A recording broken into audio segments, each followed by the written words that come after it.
Buenas tardes. Bienvenidos a este encuentro virtual donde vamos a hablar de sistema digestivo y sistema urinario a modo de repaso. Son dos temas que ya hemos cubierto y estamos listos para cualquier pregunta que tengan. Así que también me gustaría que ustedes pudieran contestar algunas preguntas de las que yo vaya a formular.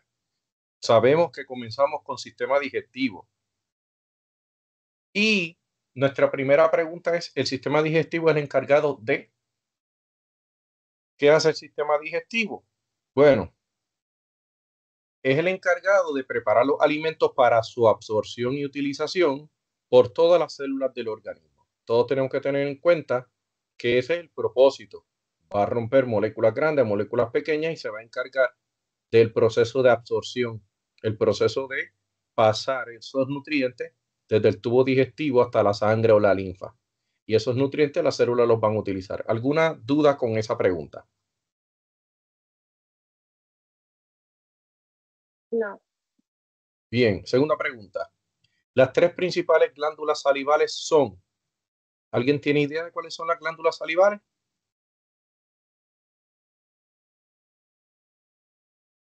las parótidas, Muy bien, sublinguales y submandibulares. correcto. Parótidas, submandibulares y sublinguales y son en pares, ¿sí? Tenemos dos parótidas, dos submandibulares y dos sublinguales en el orden que usted las quiera poner. Excelente. El tubo que atraviesa el bolo, y entiéndase por bolo el alimento que vamos tragando, el tubo que atraviesa el alimento cuando es empujado desde la boca al esófago durante la deglución. ¿Por qué estructura tiene que pasar luego de la cavidad oral, pero antes del esófago? Yo entiendo que todos deben entender que es la faringe, ¿ok? La faringe es lo que comunica cavidad oral con esófago. ¿Y qué otra cosa habíamos dicho de la faringe durante el curso? Que es un órgano común del sistema digestivo y del sistema respiratorio. Distinto a la laringe, que solamente es un órgano del sistema respiratorio. Cavidad que contiene el paladar duro y el paladar blando. Hablamos de paladar duro como la parte de nuestro paladar formada por hueso y el paladar blando es la parte del paladar formado por membranas mucosas y otros tejidos no óseos. ¿Cuál es esa cavidad? La cavidad oral. Bien, cavidad oral o boca. En la boca tenemos los paladares. ¿Estamos claros hasta ahí? Sí. Quinta pregunta. A lo largo del sistema digestivo existen capas de tejido dispuestas desde el interior hasta el exterior de la siguiente forma. Y estamos hablando específicamente de cuatro capas. ¿Cuáles son esas capas? La mucosa, submucosa muscular y serosa.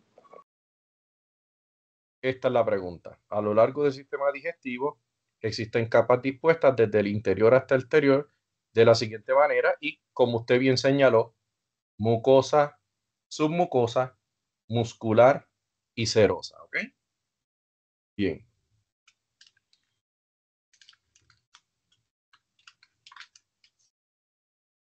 Continuamos. La entrada del bolo alimentario al estómago ocurre a través del blanco, mientras que la salida del bolo desde el estómago ocurre a través de, en pocas palabras, ¿qué estructura está justamente antes del estómago y qué estructura queda justo después? Bueno, nosotros sabemos que antes del estómago está el esófago, pero ¿cómo se llama esa unión entre esófago y estómago? La respuesta es esfínter gastroesofágico o unión gastroesofágica. Esfínter gastroesofágico o unión gastroesofágica. Mientras la salida del bolo del estómago ocurre a través del píloro. La continuación entre el estómago y el duodeno es el píloro. Bien, veamos a ver si la presentación no me traicionó. Correcto. Así que la entrada del bolo alimentario al estómago ocurre a través del esfínter gastroesofágico, es decir, es un músculo anular que está al final del esófago y justo antes del estómago. Él se expande, el alimento lo expande, luego él cierra, y si él cierra correctamente, estaríamos previniendo el reflujo gastroesofágico.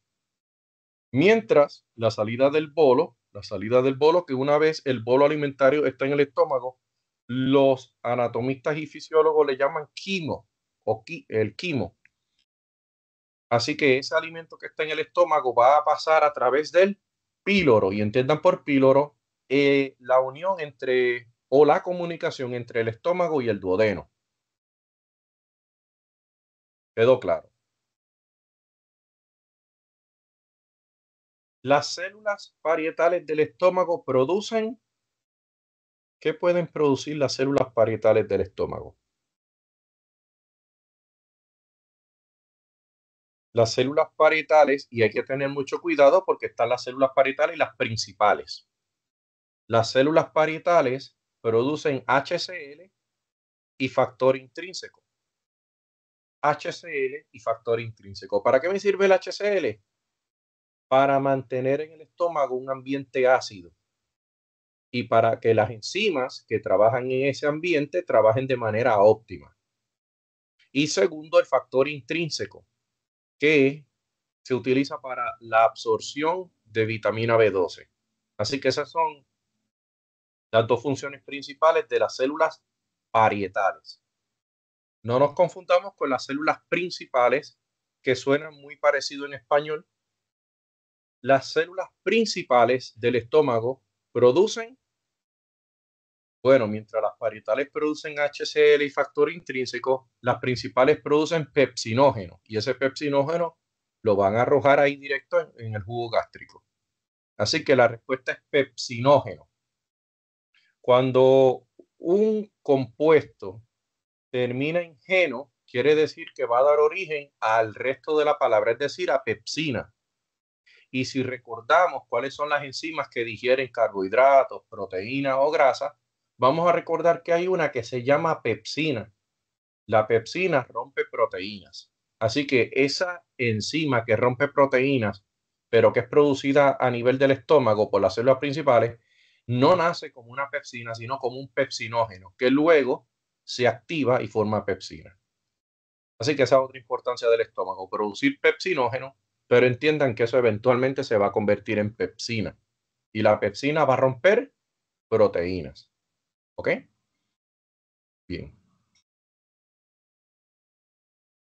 A la región del estómago, a la región superior del estómago, se le conoce como, en la presentación ustedes van a ver un diagrama del estómago. A grosso modo, ese diagrama no tiene muchos detalles, pero una de las regiones que está en la parte superior le llamamos el fondo. Así que a la región superior del estómago se le conoce como fondo. Es esa parte superior. Queda de hecho arriba, ¿verdad? Si el paciente está en posición anatómica, por arriba de la unión entre el esófago y el estómago. Así que por encima, la parte más superior del estómago es el fondo.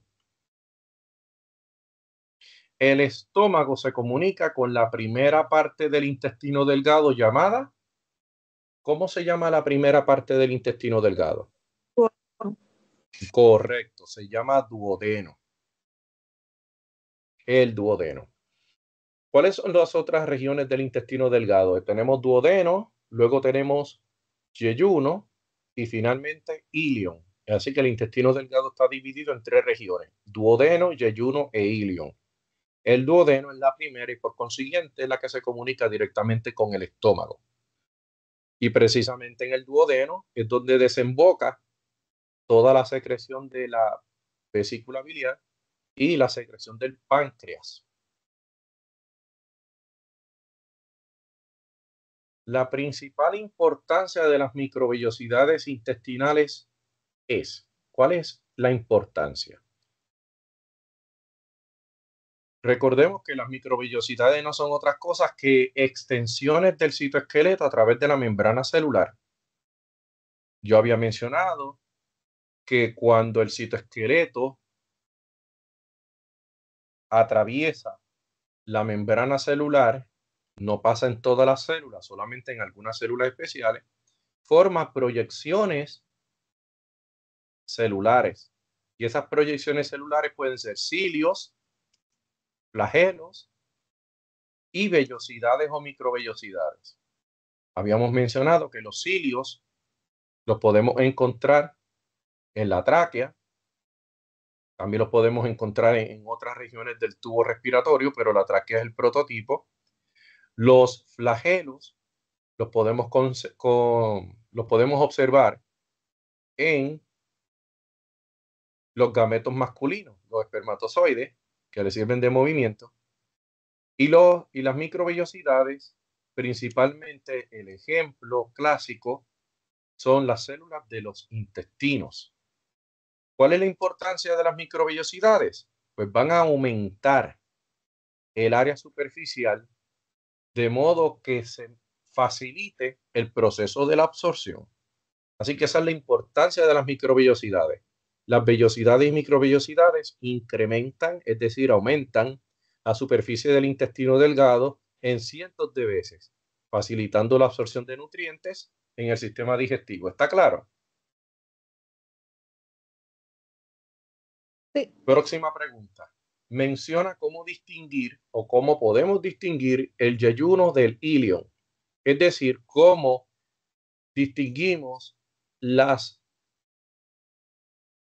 regiones del intestino delgado, segunda y tercera. La segunda región del intestino delgado es el yeyuno y la tercera es el ilion. Macroscópicamente son muy similares. ¿De qué manera yo las puedo distinguir entonces? Microscópicamente, analizándolas con un microscopio y observando que en el ilion existen placas de Peyer que son tejido linfático, mientras el yeyuno no tiene tejido linfático. Por consiguiente, esa es la explicación que yo necesito. Las placas de Peyer son tejido linfático presente en el ilion, pero ausentes en el yeyuno.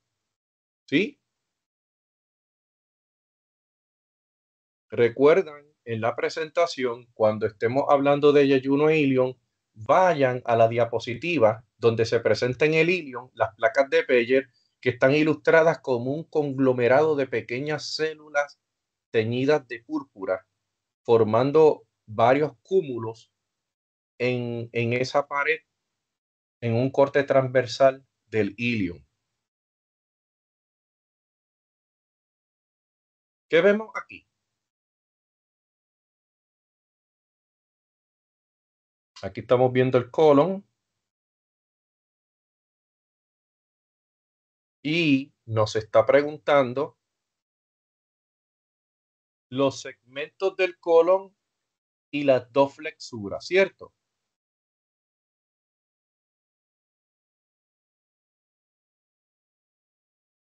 Vamos a ver. ¿Cómo le llamamos? ¿Cómo comenzamos? Espero que todos estén viendo el diagrama del colon, ¿cierto? ¿Están viéndolo? Sí. Bien. ¿Cómo se llama esta pequeña región? Aunque no me la están preguntando. ¿Cómo se llama esa pequeña región? Ese es el apéndice. No sé si están viendo.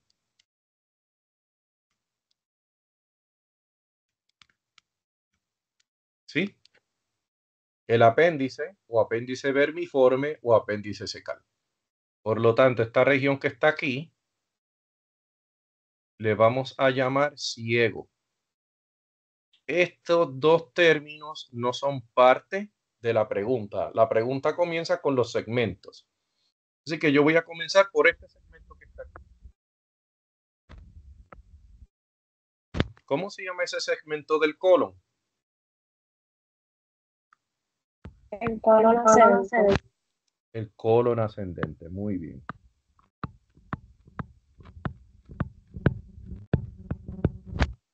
Y esta región que está aquí, que pasa de un lado hacia el otro, se llama el transverso. Muy bien. El colon transverso.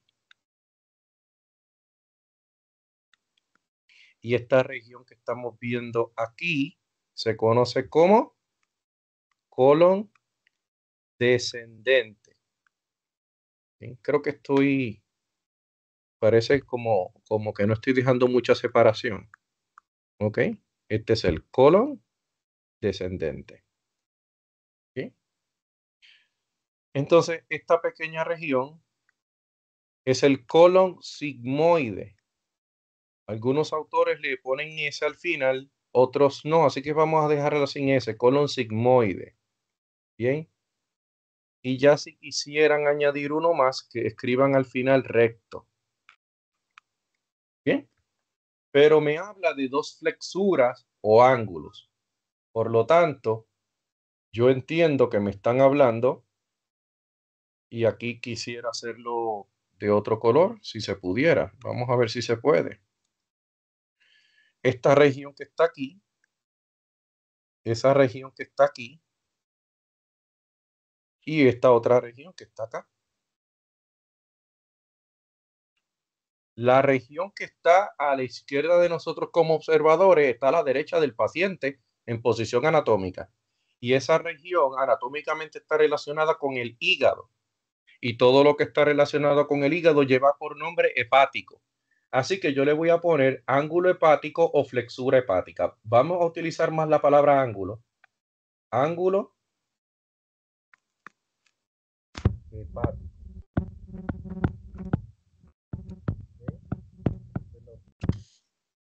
Y lo que queda a nuestra mano derecha, que es la parte izquierda del paciente, se va a llamar ángulo esplénico porque está relacionada con el vaso. Así que tenemos aquí el ángulo esplénico. Y con eso usted tiene más de la información que yo les estuve solicitando. ¿Quedó claro esa explicación? ¿Sí? Sí. Perfecto. Continuamos con el pointer. Describe los lóbulos del hígado. ¿Cuántos lóbulos tiene el hígado? No hablo de lobulillos, sino de lóbulos. O sea, en términos grandes. Pues nosotros podemos ver aquí, vean a la parte, vean aquí, el hígado, no sé si están viendo el pointer, este es el lóbulo derecho, porque el paciente está en posición anatómica de frente, este es el lóbulo izquierdo, y el lóbulo derecho ocupa 5/6 partes del hígado, mientras el lóbulo izquierdo ocupa 1/6 parte del hígado. Así que lo que yo estoy buscando en esta pregunta es que recuerden la asimetría que tiene el hígado y en qué proporción. Si usted pudiera dividir esa masa en 6 partes, 5/6 partes de ese hígado quedan en el lóbulo derecho y 1/6 queda en el lóbulo izquierdo. ¿Sí? Bien.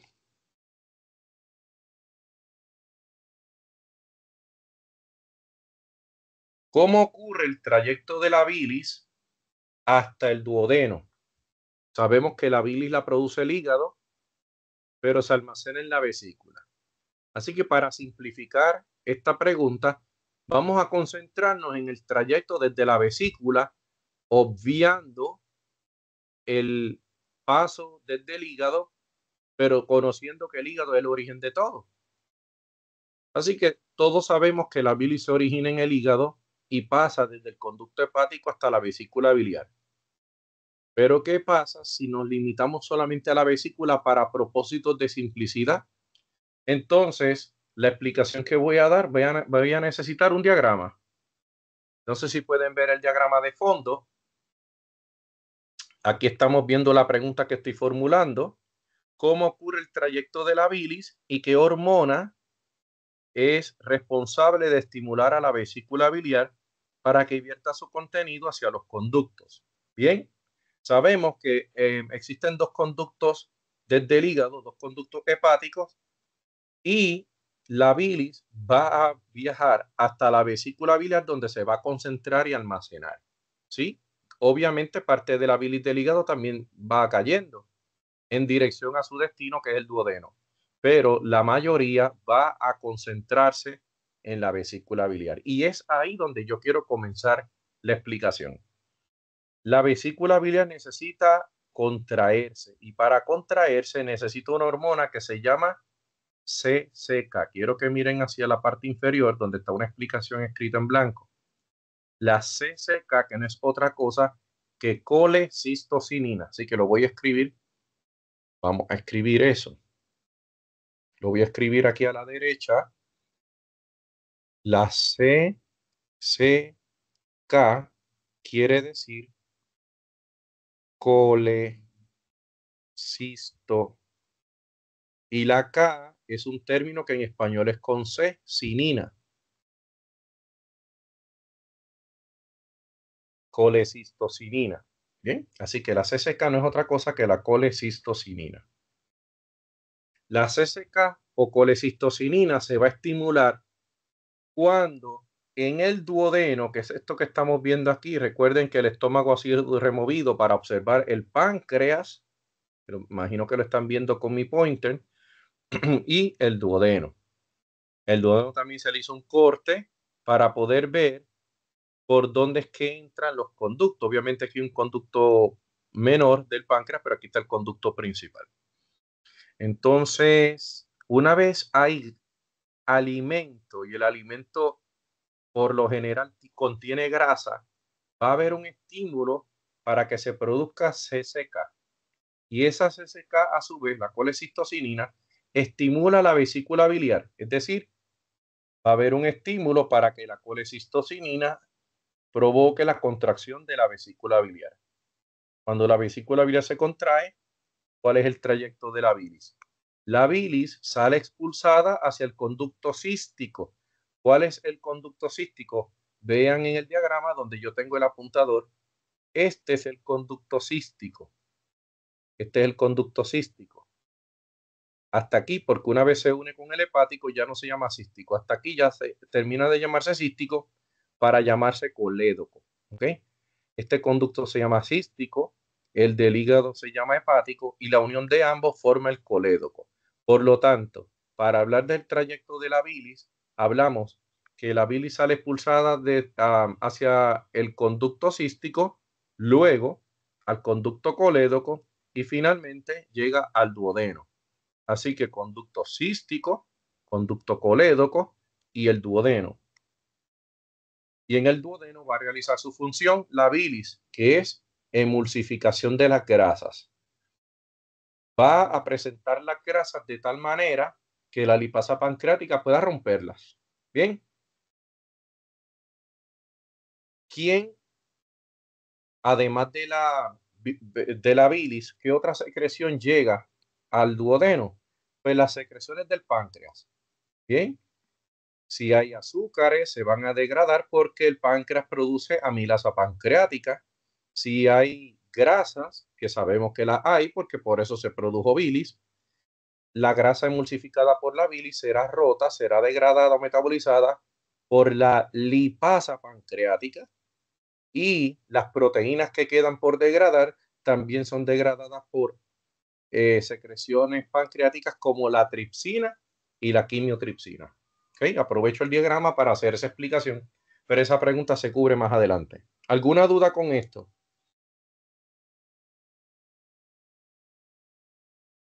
Menciona 5 funciones del hígado. 5 funciones del hígado. El hígado ayuda a detoxificar.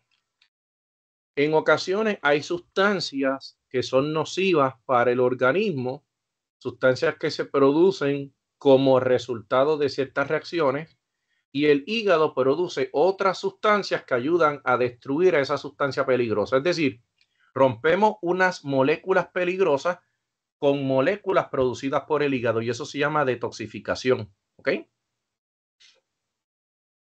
También la secreción biliar. Sabemos que la bilis se almacena en la vesícula, pero quien la produce es el hígado. Tercero está la metabolización de proteínas, grasas y carbohidratos. ¿Pero en qué sentido? Una vez esas proteínas, grasas y carbohidratos ya son aprovechadas, absorbidas, cuando se van a almacenar, el hígado va a promover que, que esos componentes sean degradados a forma simple o se unan a otras moléculas para mantenerlos seguros hasta el momento en que se necesiten de ellos. Por ejemplo, lo más que se explicó en clase, el caso de los carbohidratos. Usted tiene carbohidratos en la forma de glucosa. Nosotros comemos carbohidratos, se va degradando hasta formar glucosa. Una vez ya se utilizó toda la glucosa y queda remanentes de glucosa en sangre, el hígado va a empezar a reaccionar una glucosa con otra hasta formar glucógeno y de esa forma lo almacena. Así, de forma similar, almacena la grasa, de forma similar almacena proteínas o rompe proteínas y grasas y las convierte en carbohidratos dependiendo cuál es la necesidad del organismo. ¿Bien? Así que el hígado va a metabolizar, y cuando digo metabolizar es que puede romper y formar moléculas pequeñas, como puede tomar moléculas pequeñas de ellas y formar moléculas grandes para almacenarlas. Cuarto, almacena sustancias como hierro y vitaminas. Y esas sustancias son necesarias, pero en ese momento no se están utilizando. Así que en el hígado se almacenan y luego van a haber estímulos para que esas sustancias sean liberadas y poder utilizarlas para un propósito. Y no menos importante, la producción de proteínas plasmáticas importante. Las proteínas plasmáticas viajan en el plasma y en su mayoría transportan algunas sustancias importantes. Pero el ejemplo más importante que yo di fue el de las globulinas. Y dije que las globulinas mantienen el líquido del plasma dentro de los vasos sanguíneos y que la disminución de las globulinas va a traer como resultado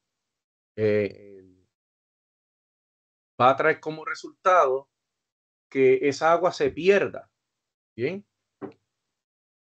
va a traer como resultado esas proteínas plasmáticas que si disminuyen se va a perder agua y va a ocurrir edema. Y por eso es común ver que en personas que tienen problemas hepáticos hay edema. Y es porque estas proteínas plasmáticas que generalmente atraen agua, como es el caso de la albúmina, atraen agua hacia los vasos sanguíneos, que es donde debe estar. Cuando el hígado está enfermo, no produce suficientes proteínas plasmáticas y ese líquido se escapa por los pequeños espacios capilares. ¿Y qué es lo que ocurre? Se forma edema. Esa hinchazón que tenemos en piernas, en rostro, en estómago a nivel abdominal, debo decir, esa acumulación de líquido en tejidos donde no debe estar es lo que conocemos como edema.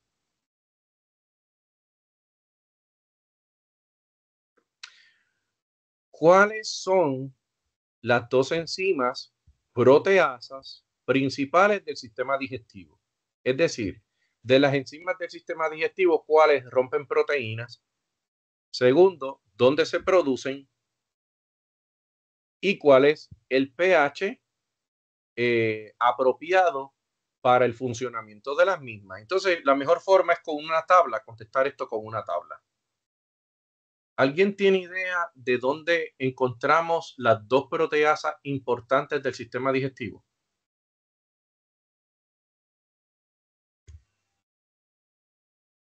Nadie.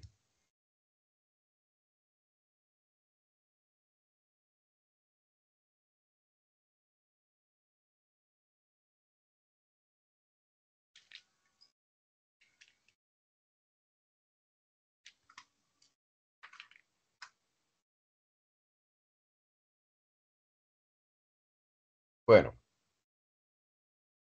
estamos hablando de la pepsina en el caso de las células principales del estómago y la tripsina y la quimiotripsina en el caso del páncreas. Ambas van a realizar la misma función, degradar proteínas y péptidos, degradar proteínas y péptidos. La pepsina, viniendo del estómago, está en su naturaleza trabajar mejor en ambientes ácidos. Y ese ambiente ácido en el estómago se favorece gracias a que las células parietales producen HCl. Por otra parte, la tripsina y la quimiotripsina, que son producidas en el páncreas, pero trabajan a nivel del duodeno, prefieren trabajar en un medio alcalino,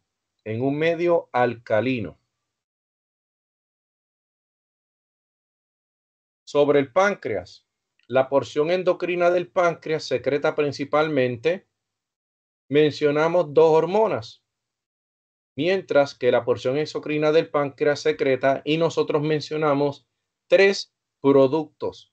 ¿Alguien recuerda la respuesta?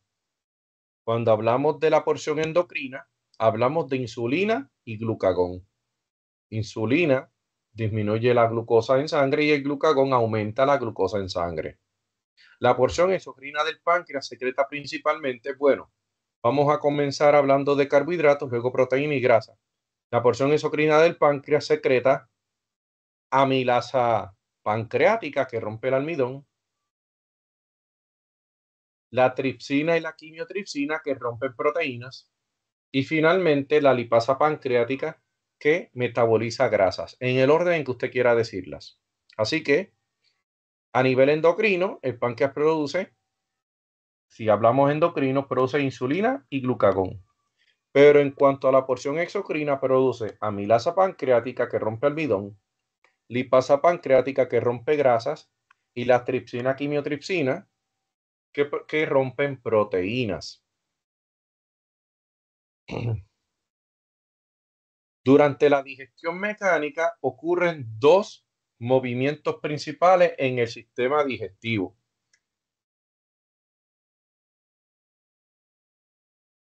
Esto se mencionó en clase, pero no está escrito en su diapositiva y de ahí es que viene la importancia de venir a clase.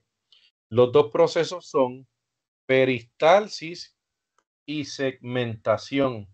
¿Qué es peristalsis? Peristalsis es el movimiento en dirección cefalocaudal, en la misma dirección en que el alimento debe moverse. Es decir, desde el esófago hasta el estómago, desde el estómago hasta el duodeno, del duodeno al yeyuno y así sucesivamente. Ese movimiento del alimento es gracias a la contracción rítmica de ese músculo liso del tracto gastrointestinal que va promoviendo el movimiento en dirección cefalocaudal. ¿Bien? Y eso se llama peristalsis. La segmentación, por otra parte, es unas contracciones alternantes, como pasa en el estómago. En el estómago no solamente hay peristalsis, también hay contracción alternada. En unas veces se contrae la parte distal del estómago, en otras se relaja y se contrae la proximal, y existen contracciones y relajaciones alternantes.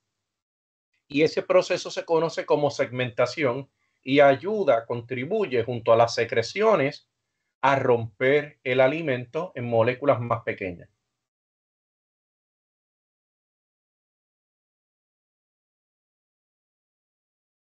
Esto es muy importante. De nada me vale hablar de digestión si yo no sé en qué se convierten cada uno de las macromoléculas. Y quiero que sepan que estamos hablando de la pregunta 21. ¿Sí? Así que esta es la pregunta 21. Y lee así. La digestión de macromoléculas se realiza principalmente de la siguiente manera. ¿Cómo se rompen los carbohidratos? ¿Cómo se rompen los lípidos? ¿Y cómo se rompen las proteínas? Bueno, ustedes ven en paréntesis que dice que tengo que mencionar la enzima, colocar dos puntos y decir cuál es el producto final de la reacción. Por lo tanto, y veo tres espacios, quiere decir que los carbohidratos van a tener modificaciones en tres puntos distintos y cada uno va a producir algo diferente. En el caso de los lípidos pongo un solo blanco porque solamente explicamos un punto donde ocurre esa metabolización y en las proteínas pusimos tres ejemplos. Bien, en el caso del carbohidrato, recuerden, en el punto número 1 vamos a ver en la saliva, la amilasa salival va a romper el almidón en disacáridos, en grupos de 2 glucosas.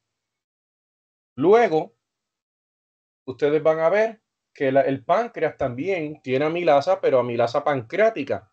Va a romper el almidón que no se pudo digerir a nivel salival. Esa amilasa pancreática va a romper el almidón en disacáridos también.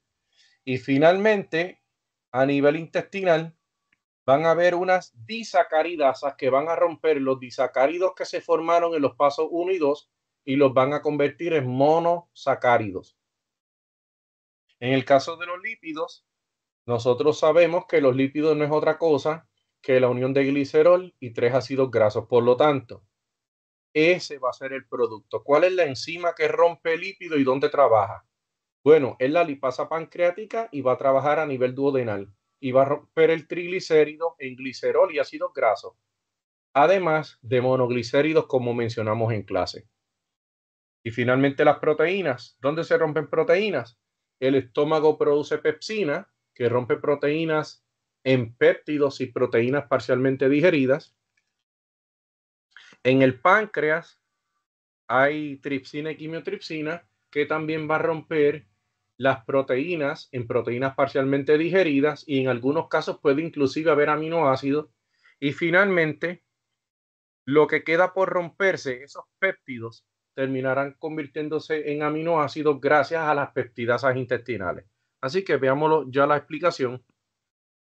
Los carbohidratos sufren estos cambios. La amilasa salival convierte el almidón en disacáridos. La amilasa pancreática toma el almidón que no se digirió a nivel salival y lo rompe a nivel duodenal, formando disacáridos también. Y finalmente, a nivel intestinal, hay unas disacaridasas que van a romper los disacáridos en monosacáridos. Y no debe haber duda de que cuando hablo de disacáridos, hablo de 2 azúcares unidas, ya sea glucosa con glucosa, o glucosa con fructosa, o glucosa con galactosa. Bien. Segundo, vamos a hablar de las grasas. ¿Dónde se rompen las grasas? Mencionamos un solo punto. A nivel intestinal, gracias a la lipasa pancreática. La lipasa pancreática va a romper la grasa ¿en qué? En glicerol, ácidos grasos y en algunos casos monoglicéridos, que no es otra cosa que un ácido graso unido a glicerol.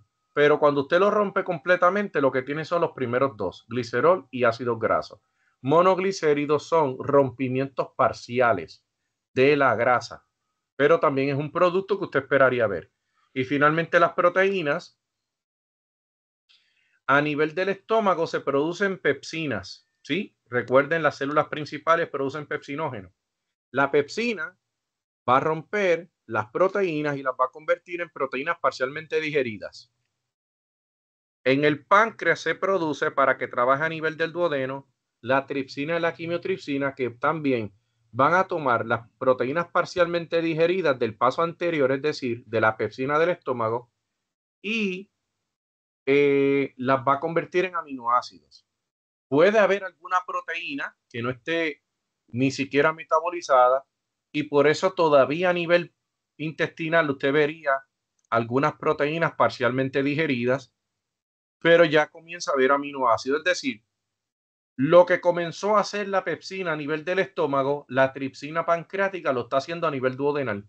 Y lo que no se pudo digerir en los primeros 2 pasos lo terminó digiriendo o metabolizando la peptidasa intestinal, que va a producir aminoácidos.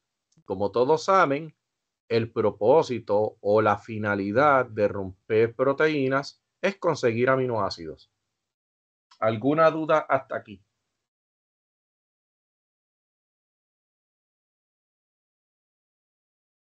No. Bien, en la diapositiva que acabamos de explicar, mencionamos disacáridos y al final monosacáridos en cuanto a carbohidratos. Y aquí me quiero concentrar para la próxima pregunta. La próxima pregunta es la 22. Los siguientes disacáridos se convierten en monosacáridos de la siguiente forma. Aquí lo que me está preguntando es, ¿sacarosa es un disacárido formado por quién? Bueno, sacarosa es lo mismo que sucrosa, que es el azúcar que usted y yo compramos en el supermercado. Está formada por glucosa y fructosa. La lactosa es el azúcar de la leche y está formada por glucosa y galactosa. Lo van a ver en la próxima diapositiva. Y maltosa no es otra cosa que dos glucosas unidas.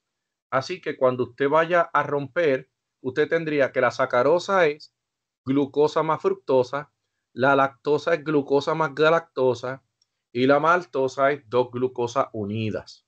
Bien.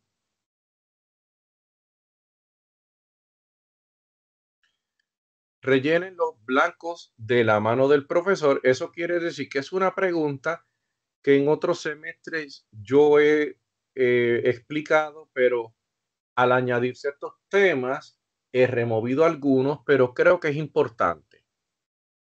Para contestar esta pregunta yo tengo que ver dos palabras: estómago y páncreas. Estómago y páncreas. Y yo les dije que en el sistema digestivo donde único hay ácido es en el estómago, porque tanto en el páncreas como en el resto del intestino, como a nivel oral, todo es alcalino. El problema es el estómago donde es ácido. Tengan eso en cuenta antes de leer la pregunta. Y luego aquí hay otros dos términos: luz del estómago y sangre, es decir, el interior del estómago y hacia afuera. Y por otra parte, luz del conducto pancreático y sangre, es decir, qué se queda dentro del páncreas y qué sale hacia afuera. Viendo eso como una radiografía de la pregunta, ahora vamos a leerla. Las células del estómago secretan algo hacia la luz del estómago y secretan algo hacia la sangre, mientras que las células del páncreas secretan algo hacia la luz del conducto pancreático, mientras secretan algo hacia la sangre. Bueno, los cuatro blancos son solamente dos términos. En algunos casos es protones, que se refiere a ambiente ácido, y en otros es bicarbonato, que se refiere a ambiente alcalino. Si yo estoy hablando del estómago, ¿qué yo debo esperar en el estómago? Que hacia la luz del estómago haya protones. Así que el primer blanco son protones. Aquí escribimos protones. Pero para que eso ocurra, el estómago invierte mediante unas enzimas cotransportadoras. Hacia adentro del estómago va a viajar los protones, pero hacia la sangre va a viajar el bicarbonato. Yo estoy quitando el bicarbonato del estómago, lo lanzo hacia afuera, hacia la sangre, pero de la sangre traigo protones para aumentar el ambiente ácido del estómago. Mientras que en el páncreas ocurre lo contrario. Hacia adentro del páncreas vamos a lanzar bicarbonato y hacia la sangre vamos a lanzar protones, es decir, exactamente lo opuesto. Y veremos la respuesta aquí. Las células del estómago secretan protones. Y sé que menciono protones a menudo y quizás muchos no lo recuerdan. ¿Qué son los protones? Cuando nosotros hablamos de protones, nosotros estamos hablando de ¿qué? De un átomo de hidrógeno al que se le removió su único electrón y por lo tanto se quedó con carga positiva. Mientras que al hablar de bicarbonato, este no se lo tienen que saber, pero bicarbonato es esto. Menos. Bicarbonato. ¿A alguien le sorprende que una palabra que termine en ato tenga carga negativa? A nadie le debe sorprender que una molécula que tenga carga negativa se pueda llamar con el sufijo ato o viceversa, que una molécula que termine en ato tenga carga negativa. A nadie le debe sorprender. Bien, entonces quiero que sepan que los protones aportan a la acidez, mientras que el bicarbonato aporta a la alcalinidad. A la alcalinidad. El bicarbonato aporta a la alcalinidad. ¿Y quién es más alcalino? ¿El interior del estómago o la secreción del páncreas? Obviamente la secreción del páncreas, porque la única parte ácida yo mencioné que es el estómago. ¿Okay? Bien. ¿Alguna duda con esta oración?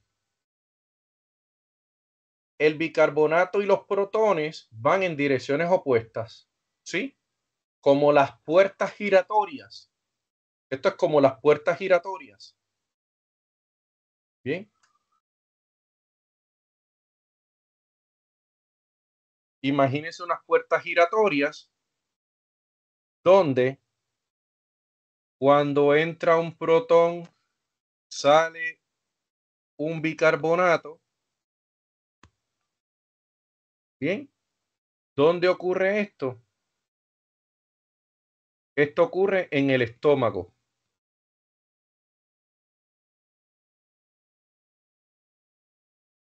Mientras que lo contrario, lo voy a escribir un poco hacia arriba. Si usted tiene protones, o mejor dicho, vamos a empezar con bicarbonato, el bicarbonato entrando y los protones saliendo. Y esto es una célula, esta célula seguramente es del páncreas. El páncreas necesita tener mucho bicarbonato y perder protones, necesita perder protones, mientras el estómago necesita lo contrario, ganar protones y perder bicarbonato. Bien.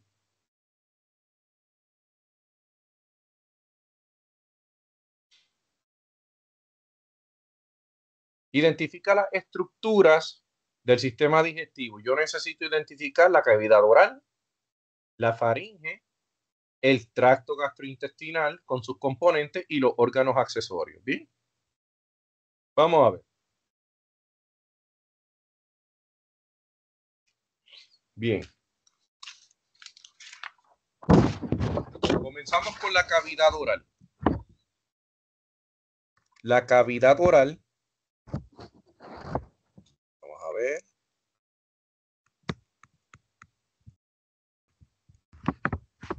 ¿Dónde está la cavidad oral?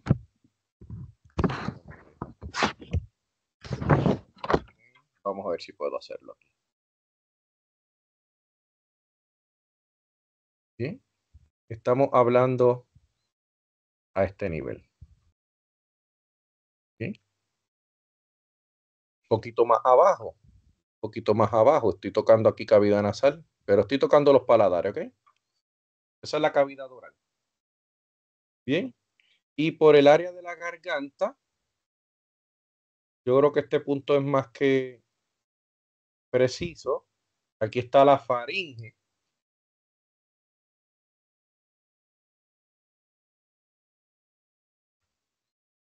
Y cuando hablamos del tracto gastrointestinal, tengo que empezar desde el esófago.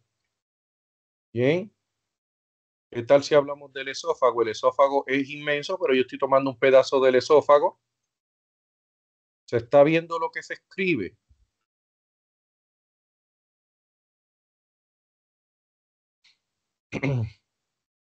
Aquí estamos viendo el estómago.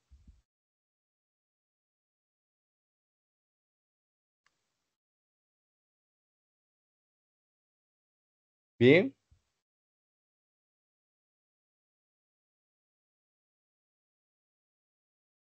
El estómago, ustedes recordarán que se continúa con el duodeno. Así que el duodeno queda aproximadamente por aquí. Así que lo voy a marcar aquí y voy a escribir duodeno. Ustedes y yo sabemos que el duodeno se continúa con el yeyuno y el ilio, pero les he dicho que anatómicamente es un poco complejo. Así que yo voy a escribir yeyuno e ilion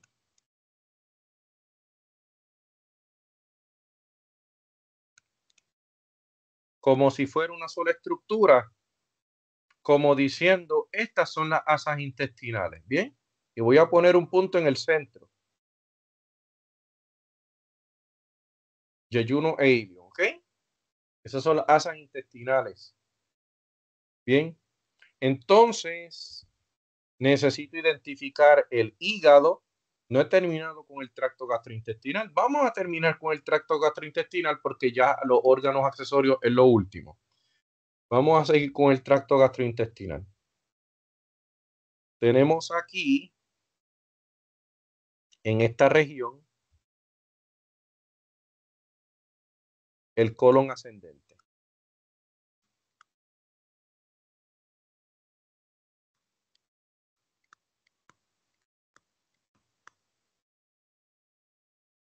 En esta región, la voy a marcar de esta manera.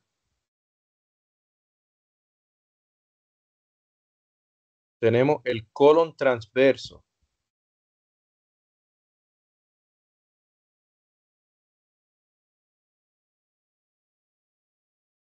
En esta porción aquí, tenemos el colon descendente.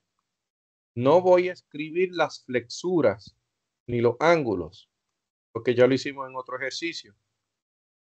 Colon descendente. En esta región aquí le vamos a llamar colon sigmoide.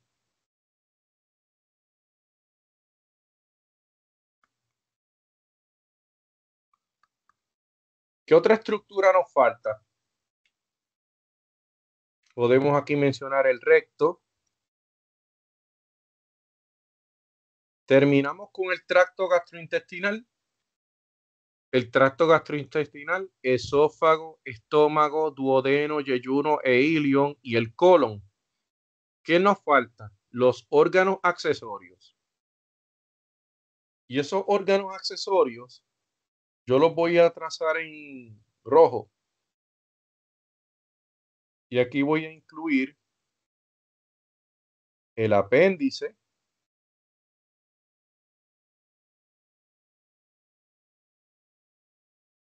voy a ilustrar en rojo también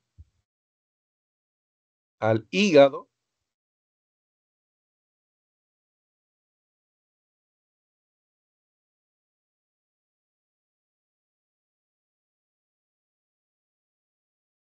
voy a identificar esto que estamos viendo aquí, que es la vesícula biliar.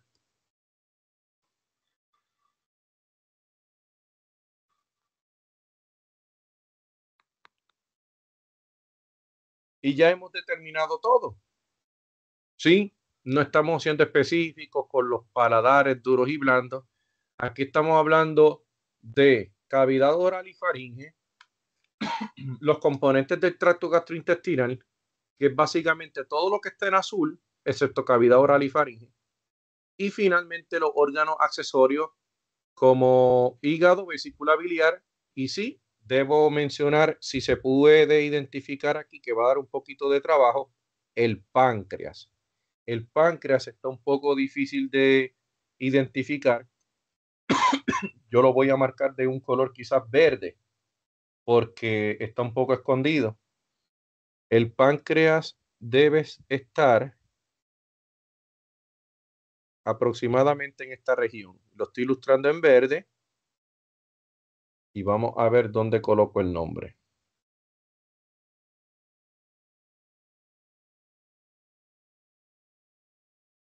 Lo coloqué un poco arriba.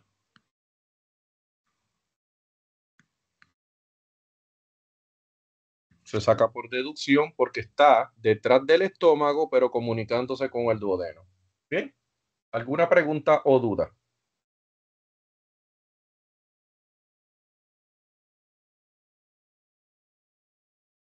Las capas del tracto gastrointestinal.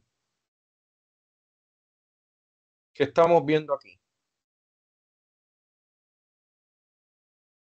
Bueno, aquí nosotros vemos cerca de 20 rayas y yo solamente le estoy pidiendo las 4 capas. Bien, así que las capas son la mucosa, así que yo voy a tomar una de las flechas para hablar de mucosa. Bien, así que yo voy a identificar esta, por ejemplo, me gustó esta. Esta me gustó y le voy a llamar mucosa, que es la más interna. La submucosa me parece muy bien. Pude haber utilizado esta inclusive porque la de arriba, esta flecha voy a utilizarla porque la que está arriba está más ilustrando una glándula, pero de todo modo estaría bien, no hay problema con usarla. Submucosa. Recuerden que la submucosa hay vasos sanguíneos y glándulas. La capa muscular la capa muscular, es evidente que debo utilizar esta como capa muscular porque me está ilustrando las dos capas, la circular y la longitudinal. Así que esa es la capa muscular, una circular y una longitudinal. La longitudinal es externa, la circular es interna. Y finalmente voy a utilizar cualquiera de los que están a la derecha, yo creo que este está conveniente, para decir que es la capa serosa. Bien, no necesito decir capa, pero ya que lo hice con una, voy a escribirlo con las demás, ¿ok?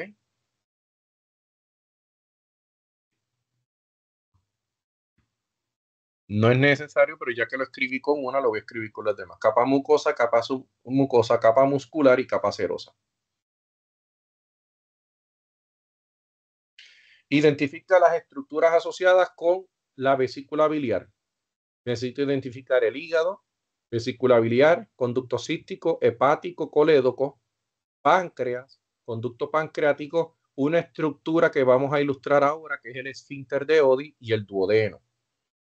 Bien, vamos a ver. Necesito identificar el hígado. Aquí está el hígado.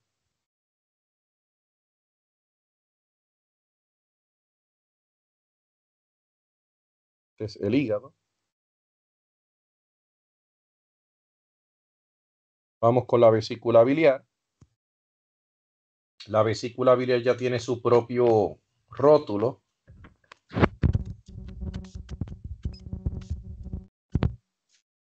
Esta es la vesícula biliar.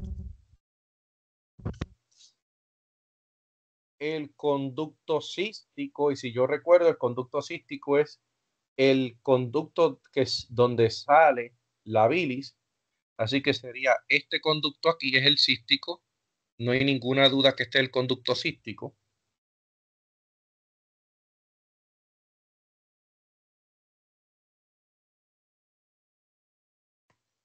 Luego me dice que cuál es el conducto hepático. El conducto hepático es el que sale del hígado y por aquí varias rayas.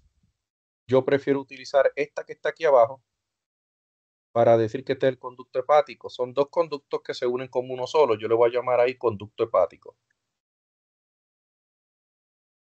Porque son dos que se forman al final, se unen formando uno. Conducto hepático. Y finalmente me dice el conducto colédoco. Y el conducto colédoco, la mejor raya que lo caracteriza es esta. El conducto colédoco es de la Y. Bien.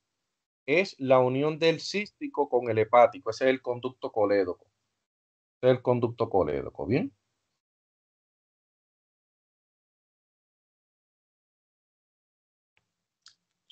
Y es bien importante porque en estos conductos se pueden alojar piedras y hasta que no se remuevan esas piedras no se puede hacer la cirugía de vesícula. Luego del conducto colédoco me pide que identifique el páncreas.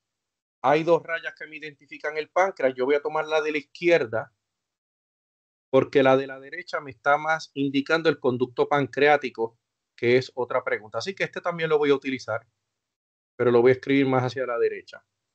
La flecha de la izquierda es el páncreas.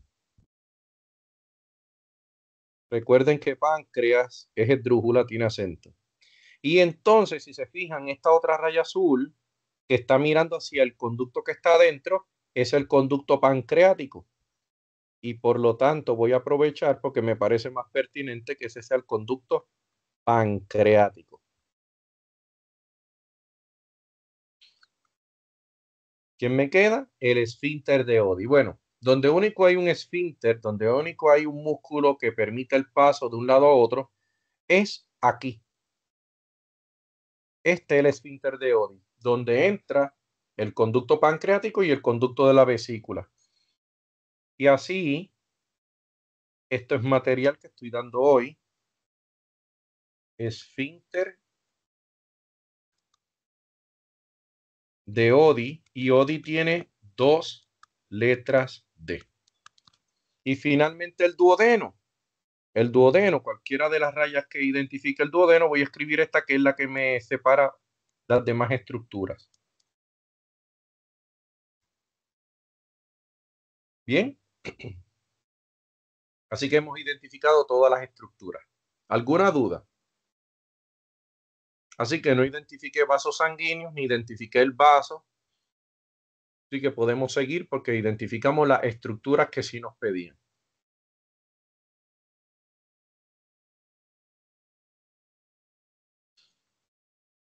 Sistema urinario.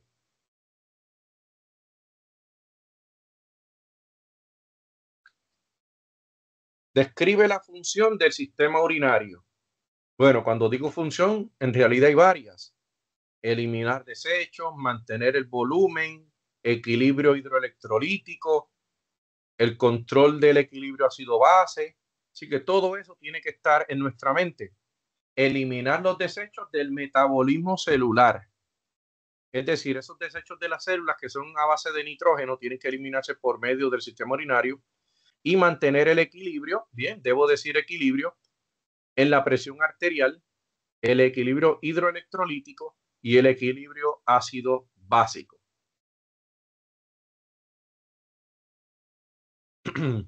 Aquí podemos ver las diferentes partes, las voy a mostrar y luego vean, esta parte que estoy mostrando afuera, todo esto que estoy marcando es una cápsula. Lo que está por fuera es una cápsula. Quitando la cápsula, esta parte que está rosado claro ilustra la corteza. Todo esto que estoy marcando es la corteza. Bien, ustedes van a verlo ahora.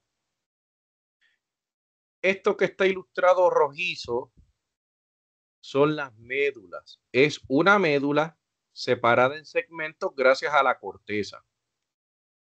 ¿Y por qué? Porque esa corteza hace unos intentos de adentrarse y a esta corteza se le llama columna. Aquí forma una columna, otra columna, otra columna, otra columna, otra columna, y todas esas columnas hacen que la médula quede en forma piramidal. Por lo tanto, todo esto son pirámides medulares. Pirámides medulares. Cada pirámide medular se comunica con un cáliz menor. Por cierto, la base de cada pirámide se llama papila. Papila, papila de la pirámide, una papila, otra papila, papila. Cada vez que hay la base de una pirámide se le llama papila de la pirámide. Cada pirámide se comunica con un cáliz menor. En este caso hay un cáliz menor, otro cáliz menor y otro cáliz menor formando un cáliz mayor. Más adelante hay un cáliz menor, otro cáliz menor formando un cáliz mayor.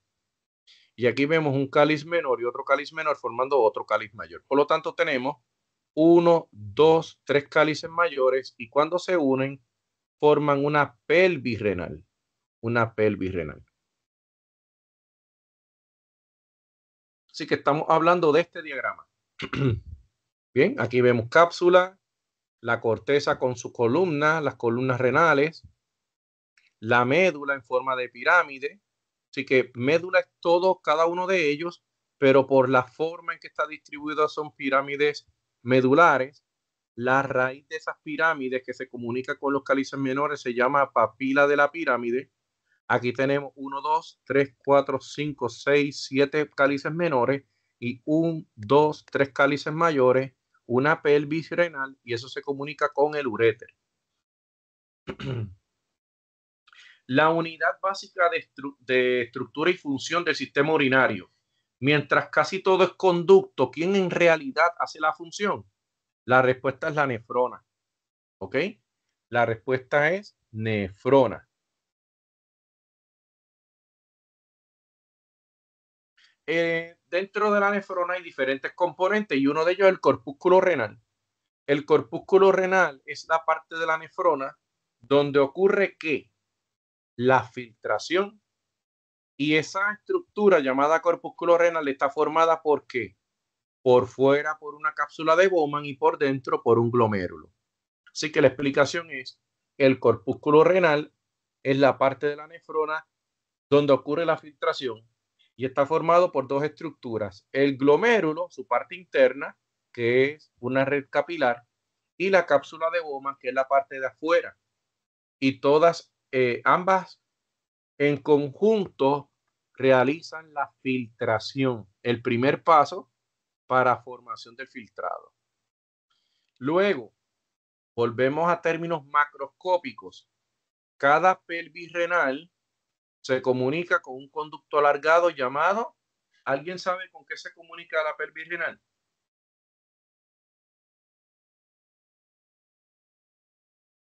Bueno, la respuesta la mencionamos hace 10 segundos. Con los uréteres. Una pelvis renal se continúa con un uréter y la otra pelvis renal con el otro uréter.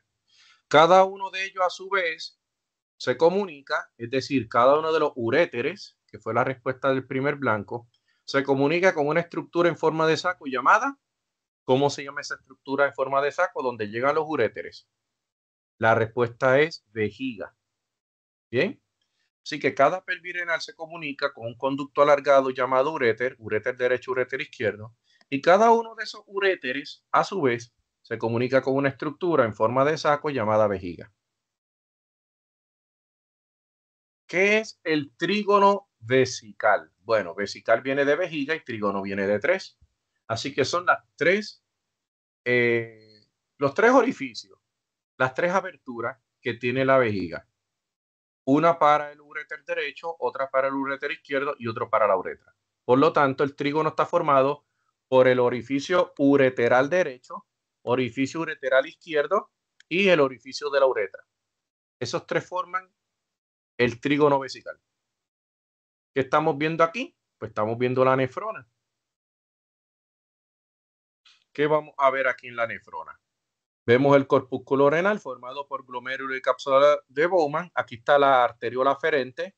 Aquí está la arteriola eferente, que al final va a formar los capilares peritubulares. Esta estructura es el túbulo proximal. Aquí está el asa de Henle. Este es el túbulo distal y este es el túbulo colector. Bien. Así que vamos a escribirlo. Esto que está aquí, en la cápsula de Bowman,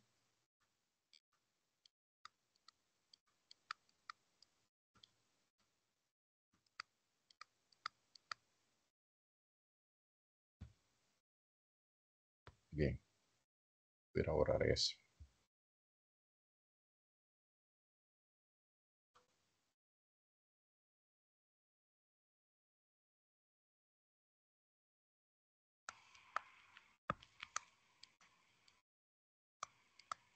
Cápsula de Bowman. Entonces los capilares que están dentro de él se llaman glomérulo.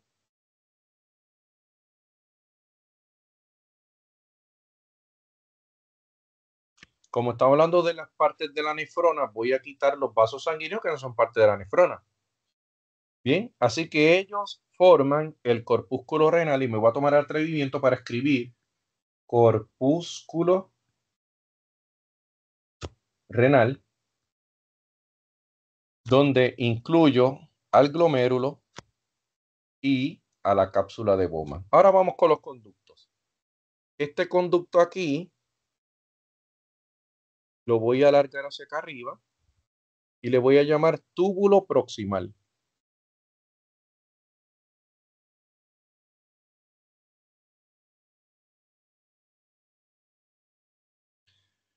A esta estructura que está aquí, que está formada por 2 segmentos, yo le voy a llamar asa de Henle.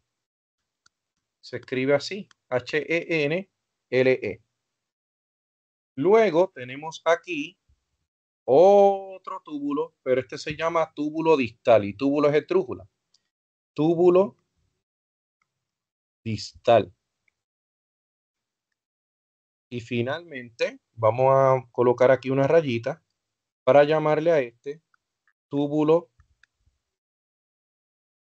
colector.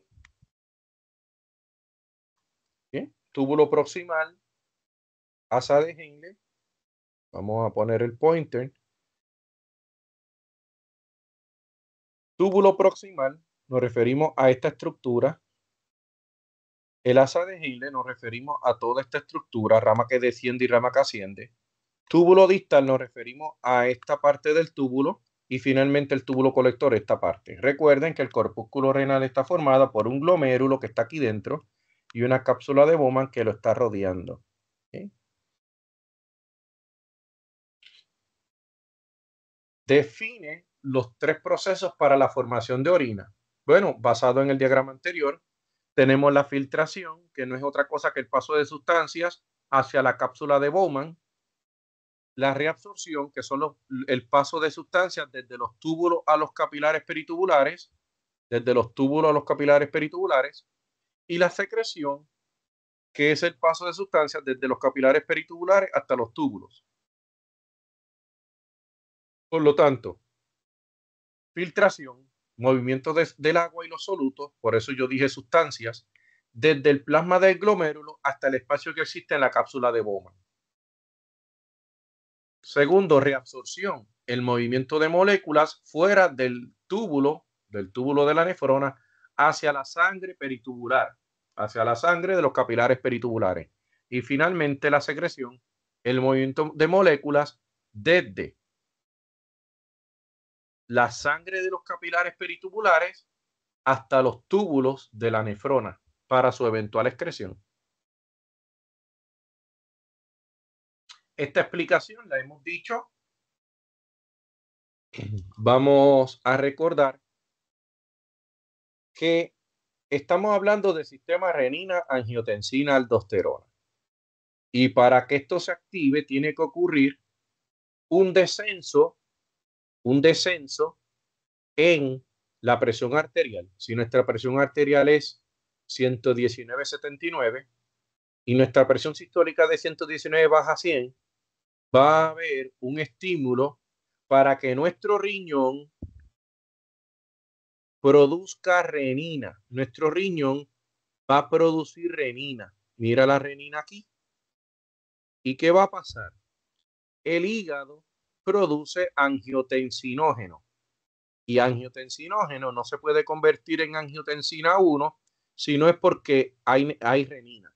Así que, ¿qué hace la renina? Primero, la produce el riñón cuando hay un descenso en la presión arterial. El hígado produce el angiotensinógeno. Esa renina va a tomar el angiotensinógeno y lo va a convertir en angiotensina 1. ¿Sí? Esa angiotensina 1 ahora va a sufrir un cambio gracias a que en los pulmones, gracias a que en nuestros pulmones se secreta algo que se llama enzima convertidora de angiotensina, que ustedes van a verlo con la letra ACE, ¿sí? Que Angiotensin Converting Enzyme, enzima convertidora de angiotensina. ¿Qué hace? Convierte angiotensina 1 en angiotensina 2, que la convierte en angiotensina 2. Y yo les dije ya que angiotensina 2 es la que hace los principales efectos en aumentar la presión arterial. Produce vasoconstricción de las arteriolas, ¿sí? Así que va a tener un efecto sobre las arteriolas. Y aquí lo estamos viendo. Vasoconstricción. Esta es una de las funciones de la angiotensina 2. El otro va a estimular a la corteza adrenal para que haga ¿qué? Para que produzca aldosterona, y ya ustedes saben qué hace la aldosterona.